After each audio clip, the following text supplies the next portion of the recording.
ඔයාලා ඉබ්බොන්ගේ පැටව දැකලා තිබෙනවද? මේ ඉන්නේ ඒගොල්ලන් තමයි. මෙයාලා තාරකා ඉබ්බොන්ගේ පැටව.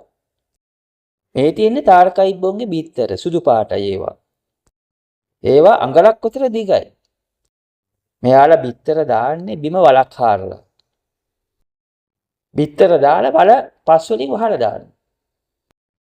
ඒ වුණාට මෙයාලා බිත්තර රකින්නේ එහෙම නෑ. බිත්තර වලින් එළියට එන පැටව මෙන්න මේ වගේ.